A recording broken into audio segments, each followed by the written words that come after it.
আকো গ্ৰাহকক মাধমাৰ এবাৰ প্ৰতি লিটাৰ গাখীৰত একেবাৰতে বৃদ্ধি পালে 5.50 টকাকৈ 65 টকীয়া 1 লিটাৰ গাখীৰ হলগৈ 70 টকা 50 পইচা কিন্তু হঠাৎ কিয় এই সিদ্ধান্ত গুৱাহাটী গোপালক সংস্থাৰ হয় ঠিকই শুনিছে পেট্ৰল ডিজেল আৰু অত্যাৱশ্যকীয় সামগ্ৰীৰ দাম বৃদ্ধিৰ জুয়ে দহিছে সৰ্বসাধাৰণ ৰাজ্য এক কথা দুখীয়া আৰু নিম্ন মধ্যবিত্ত শ্ৰেণীৰ লোকৰ মূৰত দাম বৃদ্ধিৰ মাধমাৰ এবাৰ পুষ্টিকৰ খাদ্যত গাখীৰৰ দাম বৃদ্ধি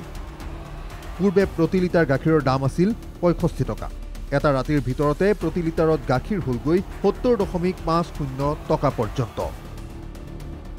প্ৰতি লিটাৰ গাখীৰত 5.50 টকা পৰ্যন্ত দাম বৃদ্ধি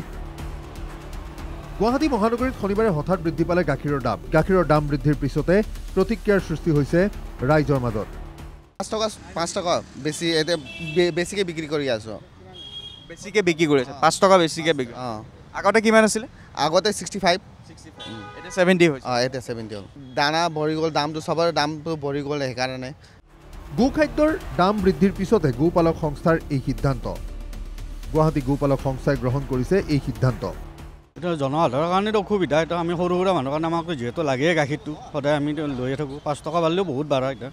এতিয়া হয়তো আগতে জানাব লাগিছিল বস্তুটো লগে লগে বন্ধ কৰি দিয়ে দিগদাৰ চব মানুহৰ কাৰণে দিগদাৰ আমাৰ বুলি নহয় চব তাত সিদ্ধান্ত লোৱা হৈছে সিদ্ধান্ত লোৱা হৈছে সিহঁতৰ এতিয়া কি হোৱাৰ কাৰণে সেই কৰা হৈছে সেইটো এখেতসকলে জানিব আমি সমস্যাটো চবৰে সমস্যা 5 টকা মানে আমি ধৰি লওক ডেইলি 2 লিটাৰ গাখীৰ লাগে 2 লিটাৰ মানে 10 টকা যোৱা 10 টকা কাৰণে আমাৰ অসুবিধা মাহত 300 টকা যায় বহুত কম আছিলে এতিয়া ধৰক এক কাপ চাহ খাইছোঁ আমি 5 টকা দি এতিয়া 10 টকা দি খাব লগা হৈছে আৰু এনেকৈ গাখীৰৰ দাম বাঢ়িছে মিঠাইৰ দাম বাঢ়িছে মানে মানুহ চলিব নোৱাৰা হৈ গৈছে মধ্যবিত্ত সমাজৰ কাৰণে বহুত মানে ডাঙৰ এটা অসুবিধাৰ সৃষ্টি হৈ আহিছে এতিয়া গাখীৰৰে দাম বৃদ্ধিৰ পিছতে এতিয়া গাখীৰৰে নিৰ্মিত মিঠাইৰো দাম বৃদ্ধিৰ সম্ভাৱনা প্ৰবল হৈ উঠিছে ওচৰত দুবাৰ তিনিবাৰকৈ দাম বাঢ়ে মূল্য বৃদ্ধি গাখীৰৰ কাষ্টমাৰক আৰু কি ক'ম আৰু বস্তুটো দাম বাঢ়িলেতো দাম বাঢ়িবই লাগিব না বস্তুৰ কাষ্টমাৰৰ অসুবিধা হ'ব মধ্যবিত্ত মানুহখিনিৰ কাৰণে বহুত সমস্যা হ'ব কিন্তু কথাটো হৈছে সবকা সাথ সবকা বিকাশৰ শ্লোগান দিয়া চৰকাৰৰ দিনত ৰাইজে খুব সহজে বুজিব পাৰিছে আচ্ছে দিন কি